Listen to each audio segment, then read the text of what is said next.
নমস্কাৰ, আজি হৈছে 2 ছেপ্টেম্বৰ মঙলবাৰ। এই মুহূৰ্তত সমগ্ৰ ৰাজ্যবাসীৰ বাবে আহি পৰিছে আজি সন্ধিয়াৰ বহুকেইটা ডাঙৰ খবৰ। এই মুহূৰ্তত জনাইছোঁ আজিৰ প্ৰথমটো খবৰেই সমগ্ৰ ৰাজ্যবাসীৰ বাবে এটি ডাঙৰ খবৰ, বিগ ব্ৰেকিং নিউজ। আজি মেহমুদ মাদানীৰ অসম ভ্ৰমণ আৰু অসমলৈ আহি মুখ্যমন্ত্ৰীক গ্ৰেপ্তাৰৰ দাবী দুঃসাহস মেহমুদ মাদানীৰ। তিনি গগৈৰ সুৰত সুৰ মিলালে এইবাৰ মেহমুদ মাদানীয়ে আৰু অসমত উচ্ছেদ বন্ধ হ'ব লাগে বুলি মেহমুদ মাদানীয়ে কৰিছে এতিয়া মন্তব্য। এই মুহূৰ্তৰ খবৰ জনাইছোঁ, ডাঙৰ খবৰ সমগ্ৰ ৰাজ্যবাসীৰ বাবে। অসমলৈ আহি মুখ্যমন্ত্ৰীক গ্ৰেপ্তাৰৰ দাবীৰ দুঃসাহস এইবাৰ মেহমুদ মাদানীৰ। মিয়াই আশ্ৰয় লৈ থকা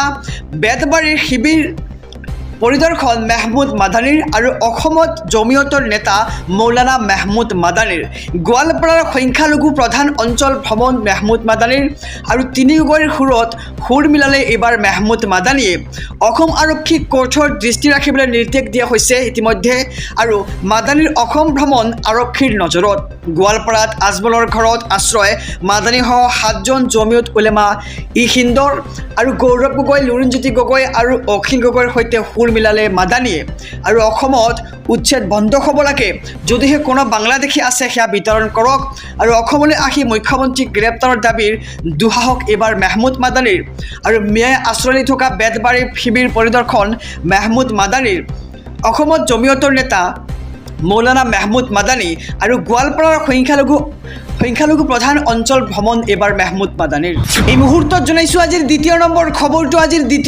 খবৰটো ৰাজ্যবাসীৰ বাবে আৰু এটি ডাঙৰ খবৰ, বিগ ব্ৰেকিং নিউজ। মুখ্যমন্ত্ৰীৰ বিস্ফোৰণ, মেহমুদ মাদানীয়ে বেছি কৰিলে জেলত ভৰাই দিম। এই মুহূৰ্তৰ খবৰ জনাইছোঁ, ডাঙৰ খবৰ। অসমত গ্ৰেপ্তাৰ হ'ব নেকি মেহমুদ মাদানী, তাক লৈ এতিয়া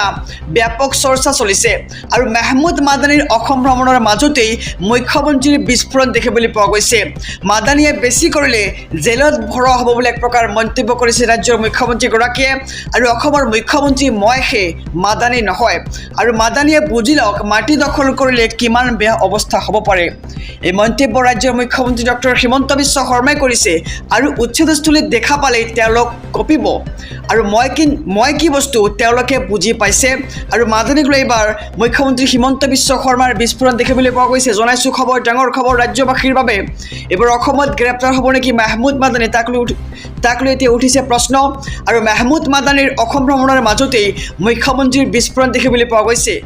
আহিছোঁ পৰৱৰ্তী খবৰৰ মাজলৈ। ৰাজ্যবাসীৰ বাবে আৰু এটি ডাঙৰ খবৰ, বাংলাদেশৰ পৰা টকা লয় হিন্দু দালালে। 20,000 টকা দিলেই ভাৰতত বাংলাদেশীৰ এণ্ট্ৰি। এই মুহূৰ্তৰ খবৰ, ডাঙৰ খবৰ জনাইছোঁ, 20,000 টকা দিলেই ভাৰতত সোমাব পাৰে বাংলাদেশী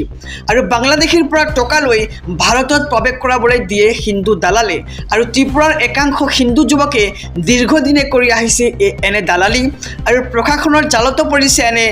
দালালিত লিপ্ত একাংশ যুৱক আৰু 20,000 টকাৰ বিনিময়তে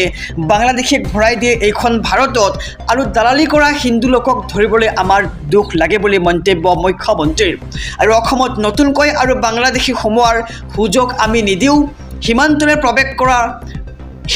প্ৰৱেশ কৰাৰ পিছতে ঘূৰাই পঠিওৱা হয় বাংলাদেশীক আৰু বাংলাদেশীৰ প্ৰব্ৰজনক লৈ এইবাৰ মুখ্যমন্ত্ৰী ডক্টৰ হিমন্ত বিশ্ব শৰ্মাৰ এক বৃহৎ মন্তব্য দেখিবলৈ পোৱা গৈছে।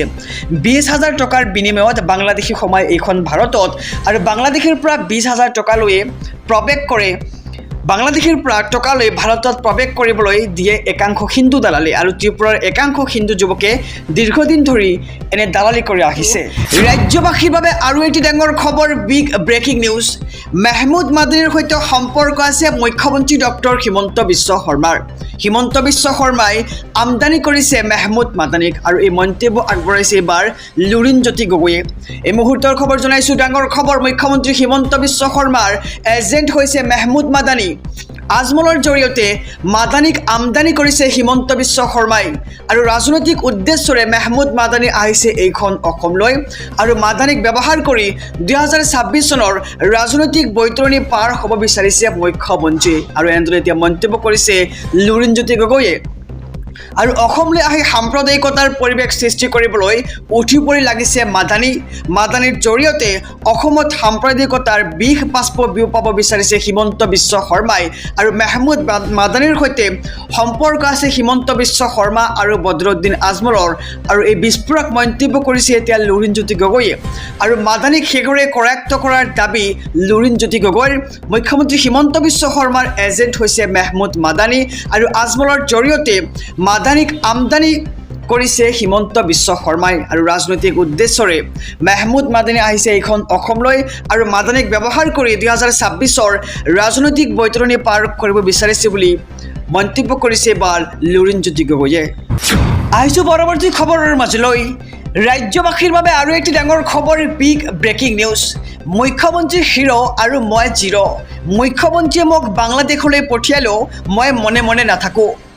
অসমত উচ্ছেদ হ'বলৈ দিয়া নহ'ব আৰু এবাৰ অসমলৈ আহি পুনৰ অসম বিৰোধী মন্তব্য মেহমুদ মাদানীৰ এই মুহূৰ্তৰ খবৰ জনাইছোঁ ডাঙৰ খবৰ মুখ্যমন্ত্ৰী হিৰো আৰু মই জিৰো মন্তব্য মেহমুদ মাদানীৰ মই সাজু আছোঁ মোক বাংলাদেশলৈ পঠিয়াই দিয়ক আৰু মুখ্যমন্ত্ৰীয়ে মোক বাংলাদেশলৈ পঠিয়ালেও মনে মনে নাথাকোঁ অসমত উচ্ছেদ হ'বলৈ দিয়া নহ'ব আৰু অসমলৈ আহি এবাৰ পুনৰ অসম বিৰোধী মন্তব্য মেহমুদ মাদানীৰ মুখ্যমন্ত্ৰীয়ে যদি মোক বাংলাদেশলৈ পঠিয়ায় তেন্তে পঠিয়াই দিয়ক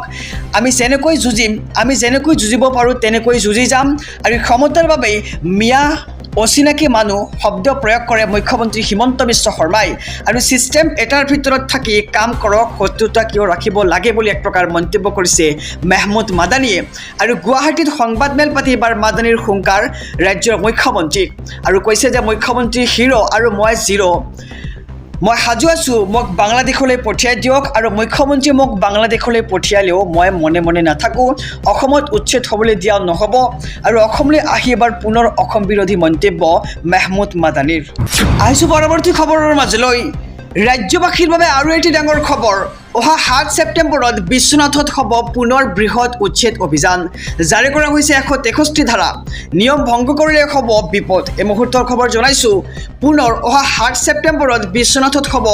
বৃহৎ উচ্ছেদ অভিযান প্ৰশাসনে ইতিমধ্যে জাৰি কৰিছে 163 ধাৰা নিয়ম ভাঙিলেই হ'ব মহা বিপদ আৰু উচ্ছেদস্থলীৰ 100 মিটাৰ ব্যাসাৰ্ধৰ ভিতৰত বাহিৰা লোকৰ সমাগম আৰু গাড়ী ৰখা নিষিদ্ধ কৰিছে এতিয়া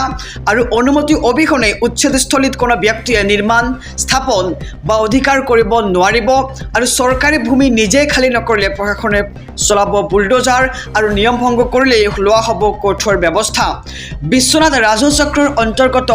নিজ বাঘমাৰী গাঁৱত চলিব এই বৃহৎ উচ্ছেদ অভিযান আৰু শান্তি শৃংখলা বজাই ৰাখিবলৈ জাৰি কৰা হৈছে 163 ধাৰা অহা 7 ছেপ্টেম্বৰত বিশ্বনাথত পুনৰ চলিব বৃহৎ উচ্ছেদ অভিযান প্ৰশাসনে ইতিমধ্যে জাৰি কৰিছে 163 ধাৰা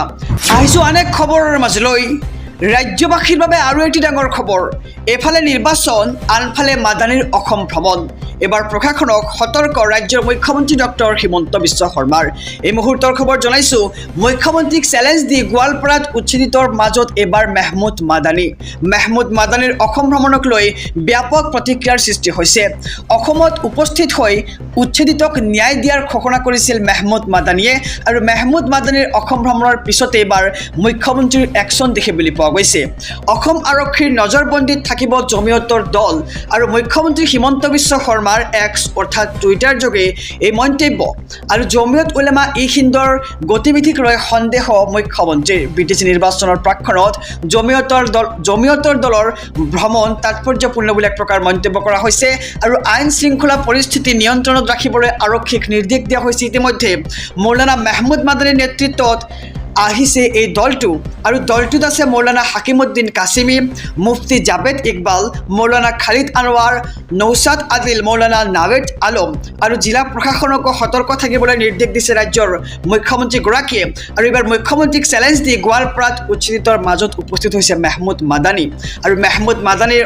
অসম ভ্ৰমণক লৈ এইবাৰ ব্যাপক প্ৰতিক্ৰিয়া দেখিবলৈ পোৱা গৈছে সমগ্ৰ ৰাজ্যবাসীৰ বাবে এটি ডাঙৰ খবৰ বিগ ব্ৰেকিং নিউজ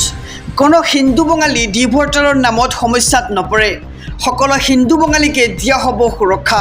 আৰু ডিভোটাৰৰ সমস্যাক লৈ আহি পৰিছে এক ডাঙৰ খবৰ এই মুহূৰ্তৰ খবৰ জনাই গৈছোঁ ডাঙৰ খবৰ বিজেপি চৰকাৰৰ দিনত কোনো হিন্দু বঙালী ডিভোটাৰৰ নামত হাৰাশাস্তি হোৱা নাই বুলি প্ৰকাৰ মন্তব্য কৰা হৈছে আৰু 2014 চনৰ 31 ডিচেম্বৰৰ পূৰ্বে অহা সকলো লোকক দিয়া হ'ব সুৰক্ষা আৰু ইয়াৰ সমান্তৰালকৈ তেওঁলোক প্ৰকৃতাৰ্থত ভাৰতীয় নাগৰিক বুলি মন্তব্য কৰা হৈছে আৰু তেওঁলোক প্ৰকৃতাৰ্থ ভাৰতীয় নাগৰিক আৰু কিবা কাৰণবশতঃ তেওঁলোকৰ ওচৰত নথি পত্ৰ নাথাকিব পাৰে আৰু বহু অসমীয়া মানুহৰ ডিভোটাৰ আছে আৰু হিন্দু বাঙালীক লৈ ডিভোটাৰৰ সমস্যা আছে এনে নহয় পূৰ্বতকৈ বৰ্তমান ডিভোটাৰৰ সমস্যা নগণ্য আৰু বহু লোকে ইতিমধ্যে নথিপত্ৰ জমা দিছে কিন্তু বহু লোকৰ সমস্যাৰ বাবে নথিপত্ৰ জমা দিব পৰা নাই আৰু আইনগত দিশত বাধা থকাৰ বাবে আমি তেওঁলোকক নাগৰিকত্ব দিব নোৱাৰোঁ কিন্তু বিজেপি চৰকাৰ থকালৈকে হিন্দু বঙালীক কোনেও কৰিব নোৱাৰিব হাৰাশাস্তি মন্তব্য আগবঢ়াইছে এইবাৰ আৰু ডিভোটাৰক লৈ এইবাৰ ৰঞ্জিত কুমাৰ দাসৰ এই ডাঙৰ মন্তব্য